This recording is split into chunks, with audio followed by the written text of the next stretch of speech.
At a family dinner, my daughter and son-in-law demanded I move to an assisted living facility, claiming I was too old for the life my late husband and I built. They even wanted my cherished beach house and company. They expected tears. Instead, I calmly revealed a secret letter Arthur left for this exact betrayal. You won't believe what happened next. Please like, share, and tell me where you're listening from. The heavy silence in the dining room was almost as suffocating as the rich scent of the roast beef, which lay untouched on my plate. It was a Sunday dinner, a tradition Arthur and I had started decades ago, meant to be a time of warmth and family. But tonight, the air crackled with an unspoken agenda, an icy tension that made my stomach clench. My daughter, Clara, sat opposite me, her face carefully composed, almost stern. Beside her, my son-in-law, Marcus Thorne, exuded an air of detached authority, his gaze occasionally sweeping over me like a prosecutor assessing a witness. They weren't here as family, I realized, but as judges. Marcus cleared his throat, the sound unnaturally loud in the quiet room. He placed his napkin precisely beside his plate and leaned forward slightly. "Eleanor," he began, his voice smooth and measured, "we need to have some important discussions tonight." I felt a tremor of unease. "Discussions about what, Marcus?" I asked, trying to keep my voice steady. My eyes flickered to Clara, who was meticulously cutting a piece of potato on her plate, refusing to meet my gaze. This alone was a warning sign. Clara always avoided direct eye contact when she was about to deliver an unpleasant truth, or, as it often turned out, an outright lie. "Well, Mother," Clara finally spoke, her voice just a shade too bright. "It's just that. Since Dad's passing, things need to change." She still didn't look at me, instead focusing on a spot on the wall behind my head. Her words hung in the air, heavy with unspoken implications. Marcus picked up where she left off, a practiced relay of cruelty. "Eleanor, you're getting older. We've noticed. And frankly, managing the house, the beach house, and especially the company, it's a lot. These assets, they require younger hands, a firmer grasp, strategic oversight." He gestured vaguely, encompassing everything Arthur and I had built over 50 years. My heart began to pound a frantic rhythm against my ribs. This wasn't just about my well-being. It was about our legacy, the very foundation of our life together. "Younger hands?" I repeated, my voice barely a whisper. "Arthur and I built that company from nothing. Every brick in this house, every plank in the beach house, it holds a piece of our life."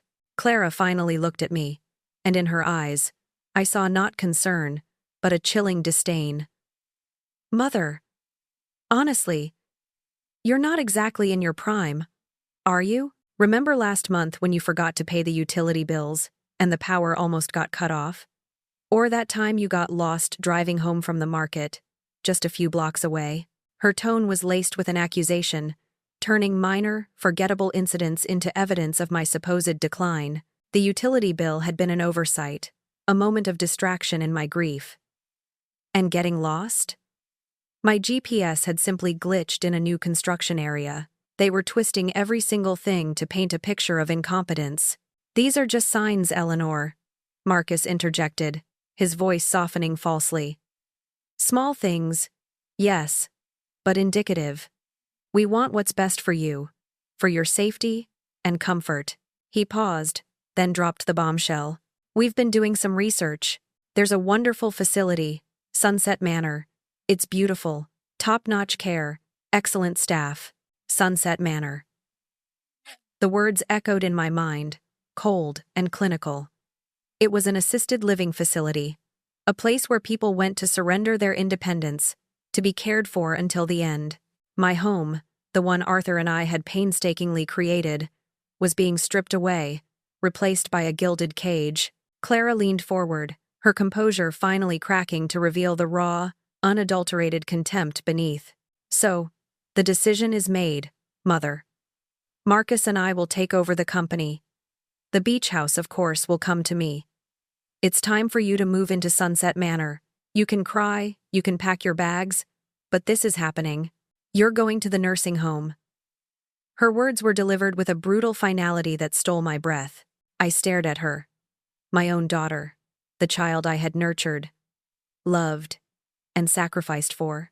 I remembered her as a little girl, her bright eyes, her small hand clutching mine, her laughter filling this very room. How had that innocent child grown into this cold, calculating woman? The betrayal was a physical blow, sharper than any fist. Marcus, perhaps sensing my profound shock, added the legalistic knife twist. And Eleanor, just so there's no misunderstanding. Arthur's name was on all the paperwork. Legally, everything passes to Clara. The company, the properties, it's all in order. But we built it together, I protested, my voice cracking. Arthur and I, as a partnership. His name was on the documents because that's how we structured it. But it was our life's work. Clara rolled her eyes, a gesture so dismissive it stung. Oh, Mother. Don't be so dramatic. It's simply the way things are. You need to accept it. And the good news, Marcus continued, oblivious to the chasm he was digging between us, is that a single room at Sunset Manor has just become available. We've already secured it for you. You'll be able to move in as early as next week. Next week. So soon. They had planned this meticulously, leaving me no room to breathe, no time to fight. Tears pricked at my eyes, hot and unwelcome. But as they threatened to fall, I blinked them back with fierce resolve. I would not give them the satisfaction. I would not let them see me broken. Not tonight. Not ever. A strange calm settled over me, a quiet determination igniting in my core. My hand, almost without conscious thought, went to my purse, which lay on the empty chair beside me. I rummaged inside, my fingers closing around the stiff, worn edges of a manila envelope. Clara and Marcus, still basking in their perceived victory, watched me with a mixture of curiosity and impatience. When I pulled the envelope out, their confident expressions wavered. They went completely still, their eyes fixed on the innocuous piece of paper in my hand. I placed it carefully on the polished mahogany table between us. The sound a soft rustle in the heavy silence. A grim smile touched my lips as I watched uncertainty flicker across Clara's face. A hint of unease entering Marcus's usually impassive gaze. You're right, I said, my voice clear and steady, devoid of the tremor it had held moments before. Things do need to change. And it seems Arthur anticipated this. He left something for me. He said it was only to be opened if I was ever treated poorly by my own family. The color drained from Clara's face, leaving her ashen. Marcus's jaw tightened, and for the first time, I saw it. A flicker of genuine fear in his eyes. As the manila envelope lay on the table, a silent challenge between us, my mind drifted back. Not weeks, but months.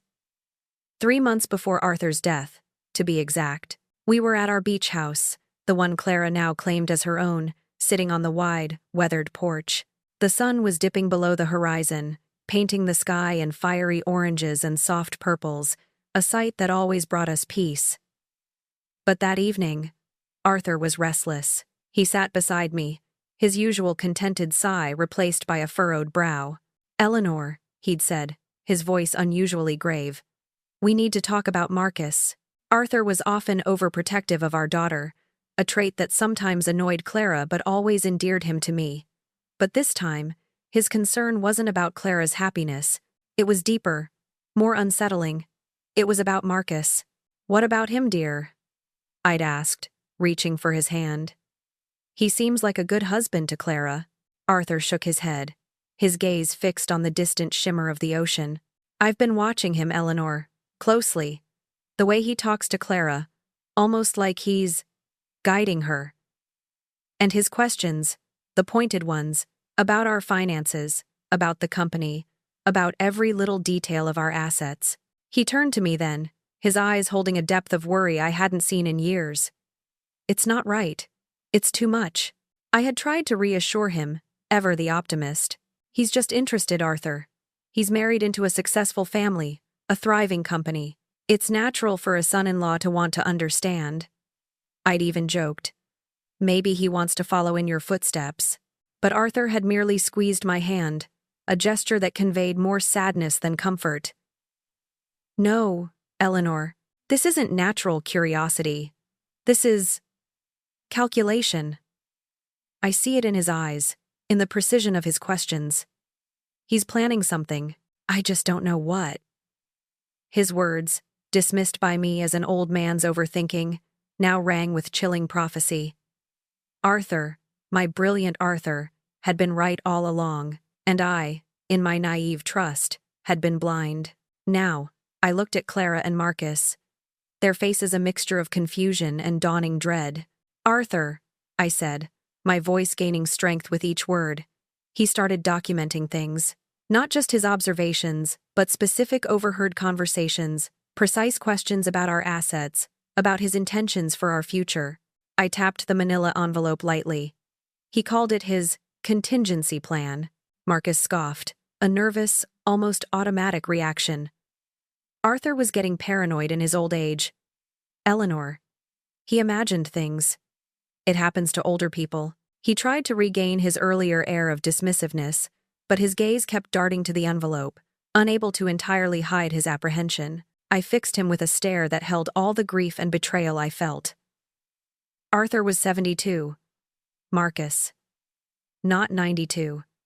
And he was sharp as ever, especially when it came to noticing patterns. He built a multi-million-dollar company from scratch because he could see things others couldn't. He saw you.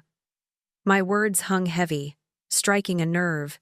I continued, recalling the specifics Arthur had laid out in his meticulous way, details I had only vaguely registered at the time, now searingly clear in hindsight. He started a folder. Marcus, a special one.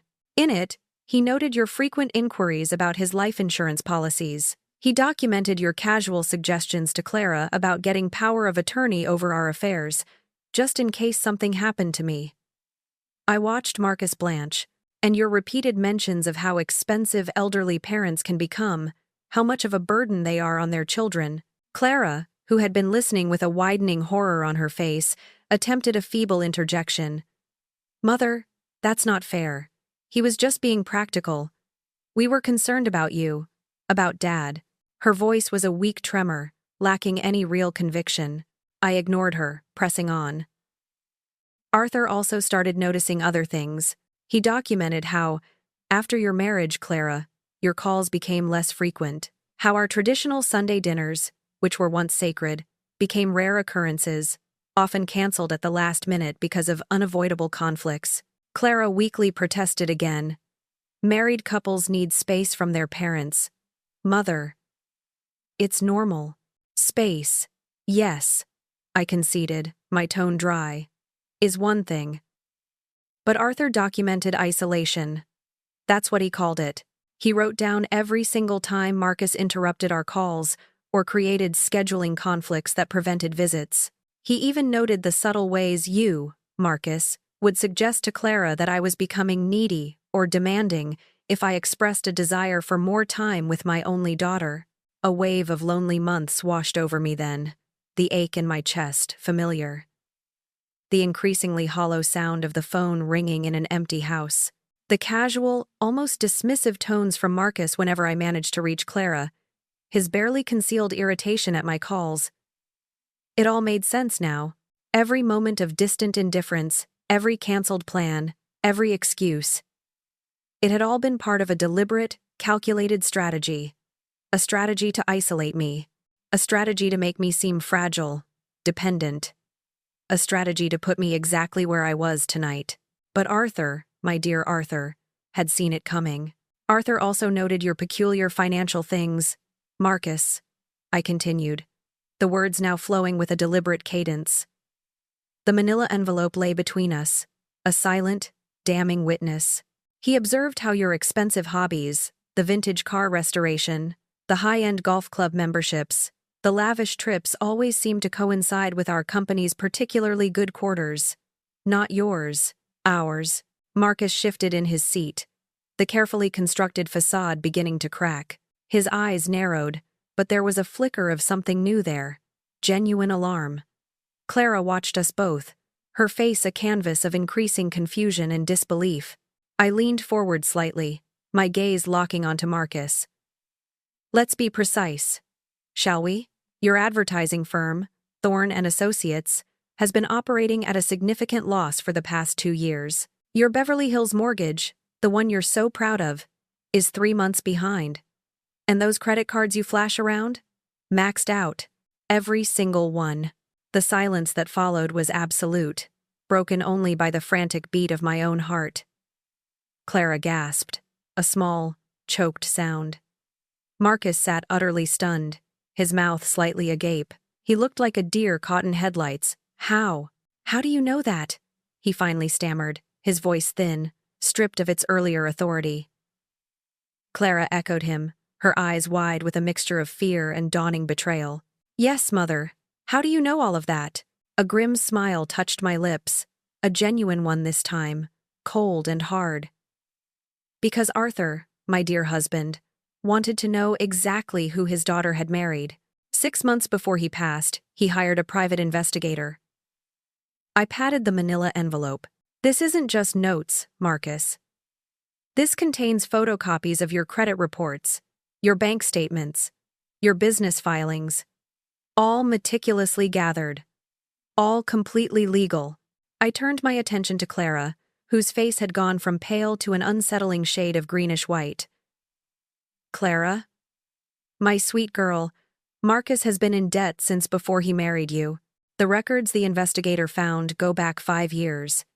He was drowning in it, and he saw our family, our company, as his lifeline. His rescue. Clara shook her head slowly, her voice barely a whisper. That's not true. He wouldn't. He loves me. It was fate, Mother. Our meeting. We had so much chemistry. Fate? I scoffed gently, but the sadness in my voice was real. The investigator found documentation. Clara. Marcus visited our company's office 6 months before you two officially met. He came under the guise of inquiring about a non-existent construction project, asking for blueprints, asking for details about our contractors, our suppliers. I paused, letting the implications sink in. He wasn't interested in construction, Clara. He was gathering information about our business practices, our client list, our financial stability. He was scouting his target. The understanding began to dawn in Clara's eyes, a horrifying, painful realization. The chance meeting at the charity gala, the captivating charm, the instant connection she'd always believed was a sign of destiny. It had all been a calculated, cynical manipulation. Her perfect love story, meticulously crafted by Marcus, was crumbling before her very eyes. Her shoulders slumped, and a single tear traced a path down her pale cheek. Arthur knew, I reiterated, my voice firm. He foresaw this. He gave me specific instructions. If I was ever mistreated, if I was ever threatened with being forced out of my home, out of the life we built together, I was to open this envelope and follow the plan inside. Marcus, recovering slightly from the initial shock, leaned forward aggressively, his eyes blazing with a mixture of fear and fury. What plan? What are you talking about, Eleanor? You're delusional. I met his gaze, no longer intimidated, no longer afraid. The woman who had been shocked and hurt at the beginning of this dinner was gone, replaced by Arthur's widow, armed with his foresight and her own righteous anger. This, I said, a slow, grim smile spreading across my face, is the plan to ensure I never end up in Sunset Manor, and that the family's actual legacy, the one Arthur and I truly built, gets exactly what it deserves. With deliberate, almost ritualistic care, I opened the manila envelope. It was sealed with old-fashioned crimson wax, bearing Arthur's distinctive signet ring impression, a stag's head. The meticulousness of it all only underscored the gravity of what lay within, a truth Arthur had anticipated and painstakingly documented. Arthur, I said, my voice resonating with an unshakable conviction, spent the last 6 months of his life preparing for this exact moment. He called it his insurance policy against vultures. Marcus flinched visibly at the word vultures, a subtle tremor passing through him.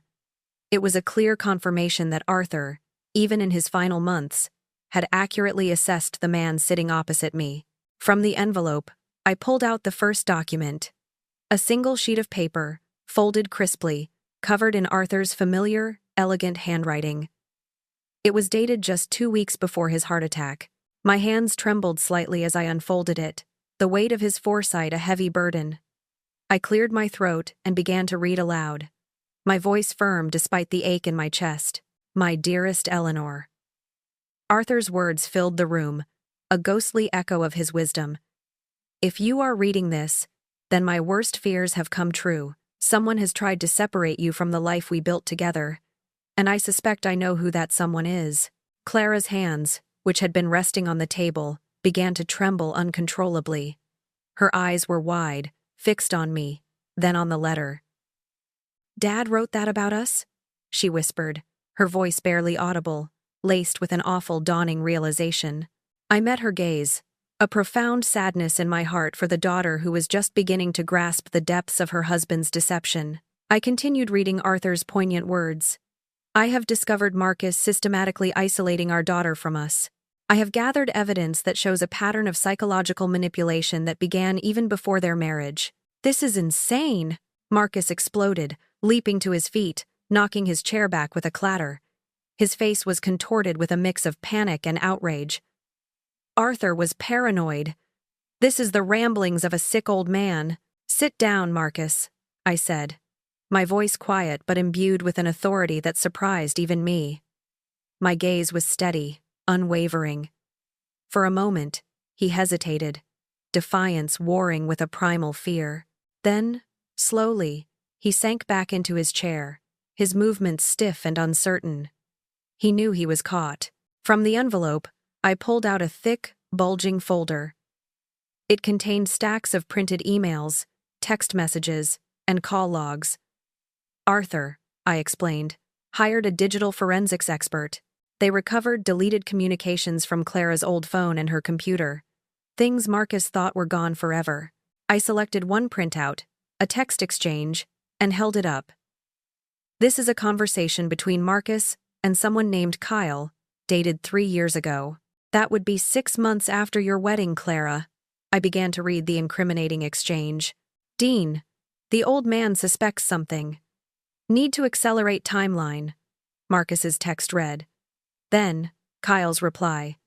"How much do you think they're worth? Conservative estimate, $8 million in assets, plus the business generates about $2 million annually." A choked gasp escaped Clara's lips, raw and visceral. Her eyes were glazed with horror, flickering from me to Marcus, who now stared at the papers in my hand as if they were literally on fire. His face was etched with absolute disbelief, trapped like a rat. The casual indifference, the subtle manipulation, the financial struggles, it all coalesced into a monstrous, undeniable truth. I wasn't finished. I pulled out another document, an email. "And this," I announced, holding it aloft, "is an email from Marcus to someone named Sarah Miller, dated 18 months ago." I began to read it aloud, each word a hammer blow to Clara's illusions. "Sarah, the wife, is finally starting to distance herself from her parents like we planned. The key is making her feel like they don't understand her new life. Every time the old lady calls, I create some crisis that needs Clara's immediate attention. It's working perfectly." The last vestiges of color drained from Clara's face. Her lips trembled, and her voice was a fragile whisper. Who is Sarah Miller?" "Sarah Miller," I explained, watching Clara's world shatter around her, "is a business consultant. Her specialty? Wealth acquisition through strategic relationship management. In layman's terms, Clara, she coaches people like Marcus on how to marry into money and then systematically isolate their targets from their family support systems." The words hung in the air, cold and devastating, leaving Clara utterly broken and Marcus utterly exposed. If you're finding this story as gripping as I am, please do me a favor. Keep watching to see how this incredible saga unfolds. Hit that like button, share this with someone who needs to hear it, and subscribe so you don't miss a single detail. Your support means the world. The dining room fell into an eerie, almost sacred silence, broken only by the rhythmic tick-tock of the grandfather clock in the hall. It was our 10th anniversary gift, a symbol of enduring time, now counting out the moments of Marcus's exposure. I continued, shuffling through the stack of documents, each one a nail in the coffin of his deception. And these, Marcus, are just the tip of the iceberg of your financial woes. $47,000 in credit card debt, $123,000 in outstanding business loans. And yes, a foreclosure notice on your previous apartment building, dated a mere 3 months before you supposedly met Clara. Clara finally snapped. She turned on Marcus, her face contorted with raw anguish and fury. You lied to me. You told me you were financially stable when we met. You said your business was thriving, that you had invested wisely. Her voice was a broken cry, the sound of trust shattering. Marcus, his face slick with sweat, finally found his voice, though it was a shaky, desperate plea. Clara, please, this is all taken out of context. I can explain. There were some unfortunate business setbacks, a temporary cash flow problem. That's all. He reached for her hand, but she recoiled as if burned. No, Marcus, there's no explaining this, I interrupted, holding up a new piece of evidence. It was a photograph, crisp and clear, showing Marcus at a high-end business meeting, laughing convivially with an older woman. This photo, I stated, was taken 8 months before you supposedly met Clara at that charity gala. Clara frowned, peering at the image. Who's Evelyn Richardson? She asked, her voice laced with confusion. I smiled, a cold, hard smile that held no humor. That, my dear, is Beatrice Richardson. Arthur's sister. Your aunt, the one who's been estranged from our family for 15 years because of a bitter business dispute with Arthur. She felt cheated, robbed of her rightful inheritance when Arthur bought her out of the company. The implication hit Clara like a physical blow, a fresh wave of nausea washing over her. Her eyes widened in horrified realization. Aunt Beatrice. She introduced you to our family? She set us up? I nodded grimly. The investigator traced it all back. Beatrice has been consumed by bitterness and a thirst for revenge for decades. She couldn't touch Arthur directly, but she found you, Marcus. She saw your desperation, your ambition, your lack of scruples, and she realized you were her perfect weapon. I laid out more documents. Beatrice provided Marcus with detailed family dynamics, our financial situation, and even intimate personal details about Clara, all designed to make him seem like your ideal match. He knew everything about your likes, your dislikes, your dreams, your insecurities, before he ever uttered a single word to you. I pushed forward bank records, showing substantial payments from Beatrice's offshore accounts to Marcus's consulting firm, payments that conveniently stopped precisely after his marriage to Clara. These are the payments, Clara. His fee for infiltrating our family. Then came the emails, projected now on my mental screen, detailing Beatrice's vindictive instructions. Emails show Beatrice explicitly outlining her plan for Marcus to neutralize Arthur and Eleanor's influences over you, Clara. She wanted you to dismantle everything your father built, to tear down his legacy from the inside. She used you, Clara, to get her revenge on Arthur. Marcus, though sweating profusely and clearly struggling to maintain any semblance of control, still tried to pivot. Even if some of this is true, Eleanor, he interjected, his voice raspy, it doesn't change the fact that you're getting older. You do need help managing everything. This whole dramatic show changes nothing about your capacity. I looked at him then, my eyes holding a triumphant glint. You're right, Marcus. It changes nothing about my capacity, but it changes everything about yours. And about Clara's. With a flourish, I pulled out the final, most crucial document from the manila envelope. It was a legal document, bound and stamped.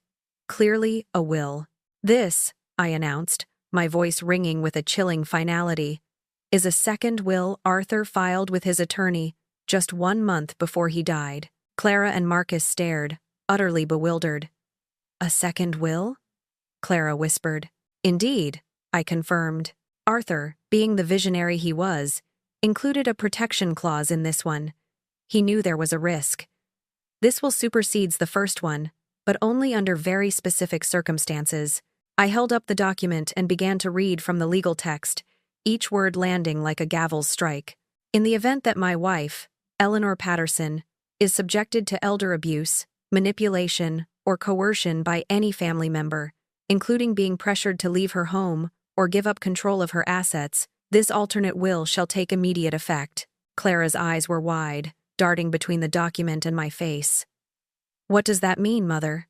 I savored the moment, letting the full weight of Arthur's foresight sink in. It means, my dear, that if anyone, and that means anyone, tries to force me into a nursing home, or tries to steal our property, or tries to manipulate me into giving up what Arthur and I built, then I not only keep absolutely everything, but I gain additional protections that make it impossible for anyone to challenge my ownership or decision-making.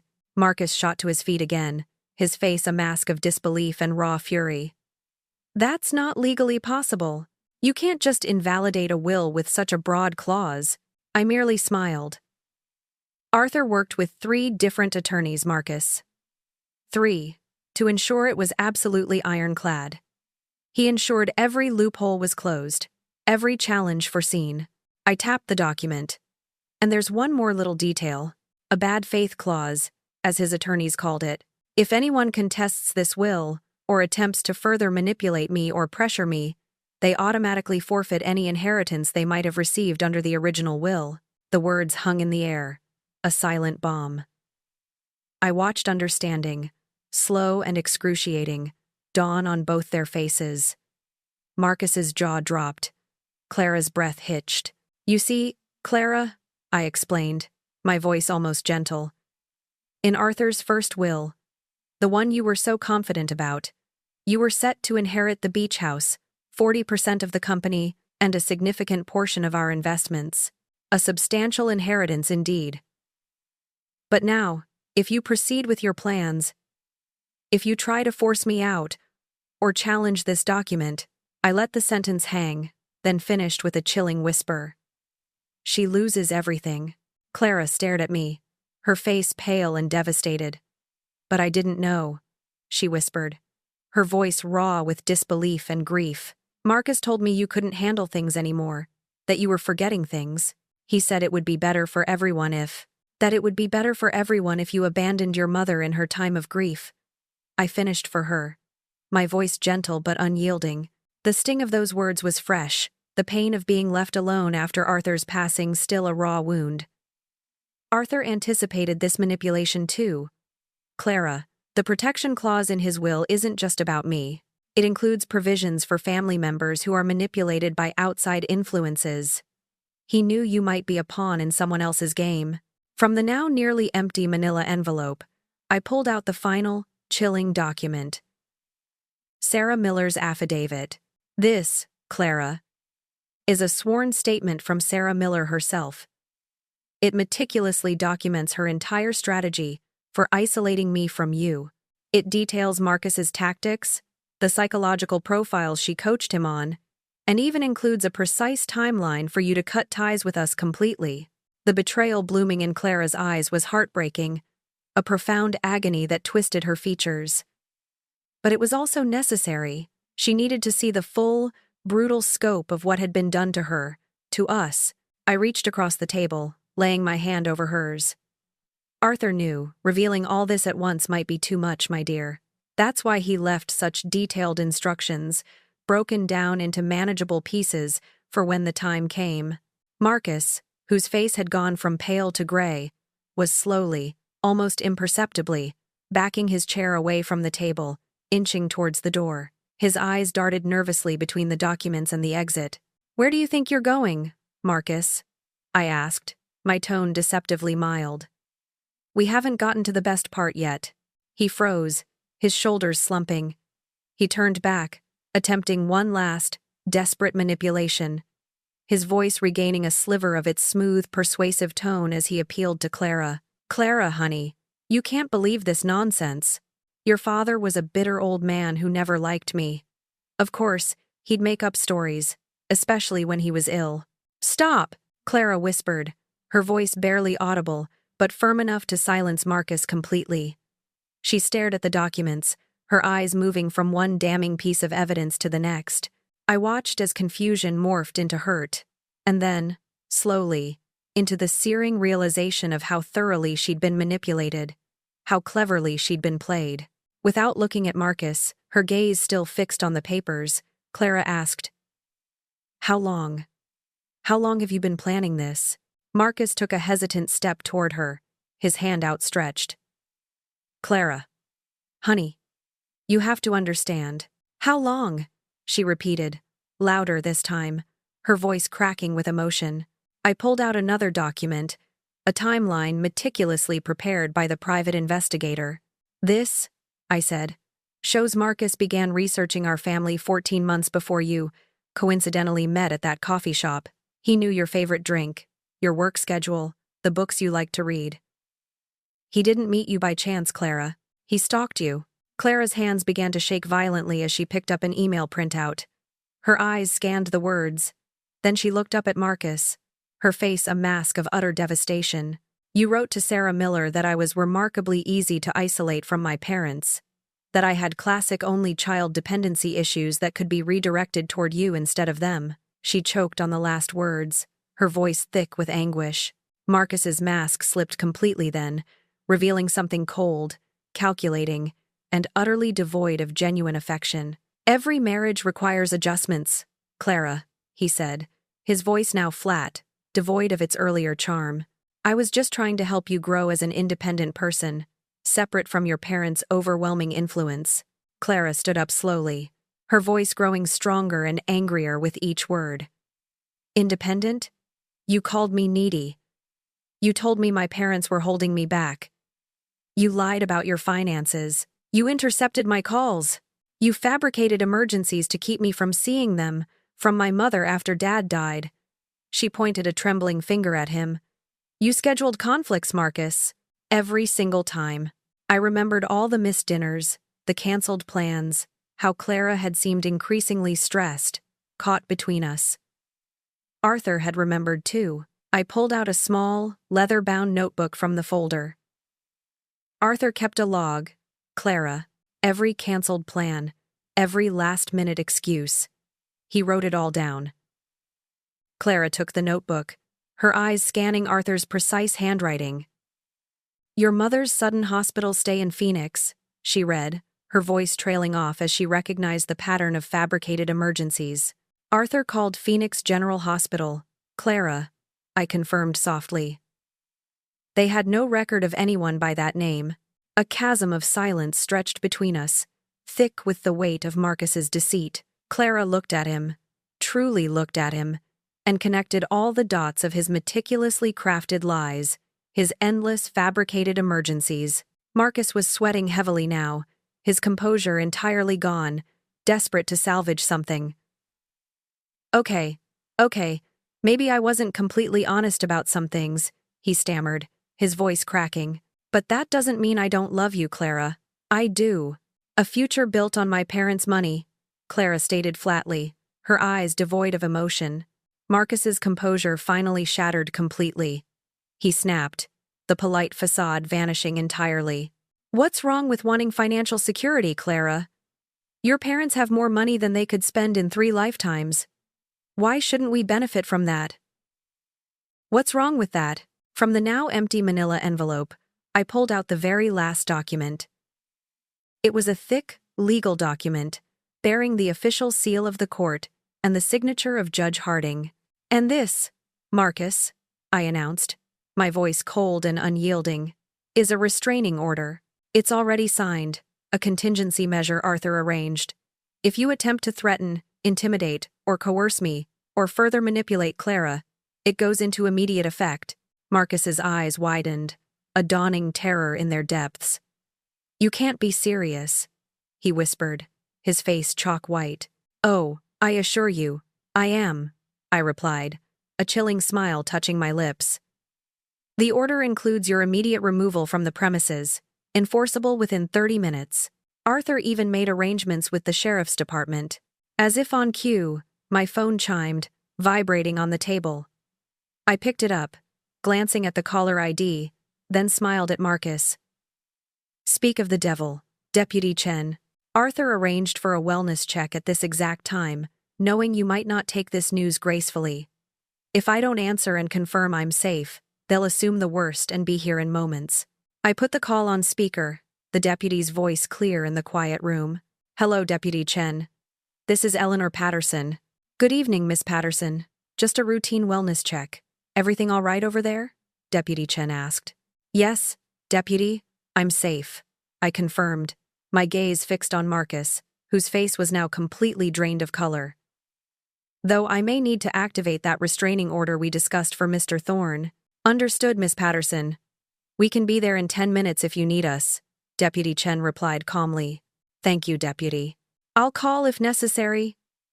I hung up, placing the phone back on the table. Arthur thought of everything, Marcus. He knew men like you don't give up easily when money is involved. Clara looked at Marcus, her face now a mixture of profound hurt and dawning clarity. "You married me for money. All of this, our entire relationship, was just a con game." Marcus's desperation was palpable. He tried to reach for her, his voice pleading. "Clara, no. My feelings for you are real. We can work through this. Please, don't let her tear us apart." Clara recoiled, her voice incredulous, listing his betrayals, her words like sharp, stinging blows. "Real? You spent 3 years isolating me from my parents. You tried to institutionalize my mother. You planned to steal our entire legacy." I reached across the table, gently taking Clara's trembling hand. Tears sprang to my eyes at our first physical touch in what felt like months, a silent acknowledgement of the pain we both carried. From the last part of the envelope, I pulled out a smaller, sealed letter, addressed simply to my Clara. "Your father included a letter specifically for you," I said, handing it to her. Clara took the trembling letter, tearing it open. She read silently, her shoulders shaking, tears streaming down her face as she absorbed Arthur's words of unconditional love, his understanding, and his profound regret for not having seen through Marcus sooner. Marcus, seeing Clara's emotional vulnerability, made one last desperate attempt. "Fine, maybe I made some mistakes, big ones even. But what's done is done. We're married now, Clara. For better or worse. Remember?" Clara slowly looked up from Arthur's letter, and in her tear-streaked eyes, I saw a return of her childhood strength, her unwavering determination. "Get out!" she said, her voice quiet but firm, resonating with a newfound steel. "Get out of this house. Get out of my life. Get out now, or I'll call Deputy Chen back and tell him to activate that restraining order." Marcus's facade crumbled completely, replaced by something ugly, desperate, and vengeful. "You'll regret this," he snarled, his voice low and threatening. "When she's gone, when you've given it all away, you'll have nothing." I stood up, facing him directly. "Actually," I said, "she'll have everything, Marcus. Because unlike you, family isn't something we throw away when it becomes inconvenient." Over the next 3 days, Marcus launched a relentless campaign of desperation. His phone calls were incessant, his messages increasingly frantic, and he even showed up at the house twice, banging on the door. It was time for the next phase. I contacted Arthur's attorney, David Green. A courier arrived the following morning with a thick stack of legal papers. It was a cease and desist order, detailing Marcus's fraudulent behavior, including financial fraud, identity theft, wire fraud, and conspiracy to commit elder abuse. Clara, reading over my shoulder, gasped. "These are felony charges." "Indeed," I confirmed. Arthur documented everything, Clara. Every single detail. He even recorded several of his phone conversations with Marcus. I played a short audio file from my phone, a damning recording where Marcus, in a moment of arrogance, bragged to an unknown associate about declaring Eleanor incompetent and successfully convincing Clara that it was for my own good. Clara listened, horrified, realizing Marcus had been diligently building a legal case against himself. The final document was a challenge clause within the second will. If Marcus dared to contest the will, he would automatically be subjected to full financial disclosure and a mandatory psychological evaluation, triggering a countersuit for damages related to emotional distress and financial manipulation. This, I explained, means Marcus's entire life, every shady deal, every lie, becomes fair game for public examination. Just then, the doorbell rang. Marcus. Clara, empowered, simply told him she was calling the police. I opened the door, the chain engaged, and showed him the federal charges. And Sarah Miller, I added, watching his face crumple, is cooperating. Her consulting business has been shut down, and she faces 15 to 20 years unless she testifies. She has a lot to say about your arrangements. And your Aunt Beatrice Richardson, I finished, my voice cold, is also under investigation for conspiracy. Marcus's shoulders slumped in utter defeat. The fight drained out of him. He looked at me, a defeated shell of the man who had been so arrogant days before, and asked, "What do you want? What do you want?" Marcus's voice was a defeated mumble, all bravado drained from him. He stood in the doorway, a broken man. I reached for the last pristine document in the manila envelope. "I want you to sign this," I said, sliding the papers across the table. "A divorce settlement agreement." Clara, her face now resolute, picked up the document and scanned it. Her voice, once fragile, now held a fierce, unyielding strength. "You get nothing, Marcus. No alimony, no property, only the debts you brought into the marriage, plus everything you've accumulated through fraud." Marcus recoiled, a flicker of his old indignation returning. "That's not fair. I'm entitled to half of what we built together." Clara's retort was swift and sharp, cutting him down with chilling precision. "We didn't build anything together, Marcus. You built lies. My career, the house I live in, those were purchased with my trust fund money. Money you thought you could claim as your own." I watched with pride as my daughter, Clara, reclaimed her strength, her autonomy. Her voice, once so easily swayed by him, was now her own. "You have 24 hours to sign these papers," she continued, her gaze unwavering. "Sign them, and the federal charges for fraud, identity theft, and wire fraud disappear. Refuse, and you face federal prosecution, a ruined reputation, and a very long time in prison."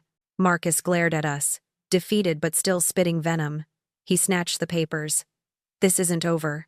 "Yes, it is, Marcus," I replied, a profound sense of peace settling over me. Arthur made sure of that. He turned and stumbled out the door, into the fading twilight, leaving behind the silence of a house finally free. 6 months later, the scent of vanilla and warm apples filled the air of the Malibu beach house kitchen. Sunlight streamed through the expansive windows, illuminating dust motes dancing in the air.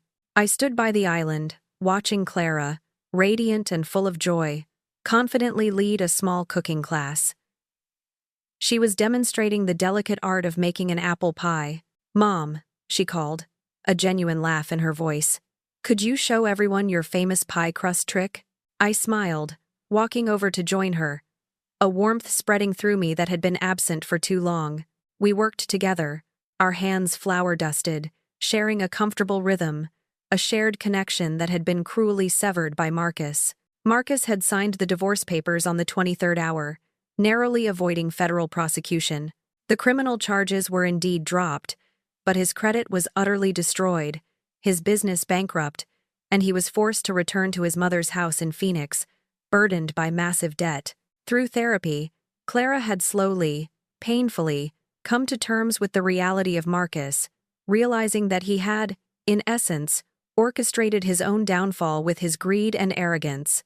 Clara was painstakingly rebuilding her sense of self. She realized how subtly Marcus had undermined her confidence, how expertly he had isolated her from the world that genuinely cared for her. The healing process had been difficult, marked by countless tears and painful memories. But it had also brought us closer than we had been in years. We had discovered a box of letters I had written to her during her marriage.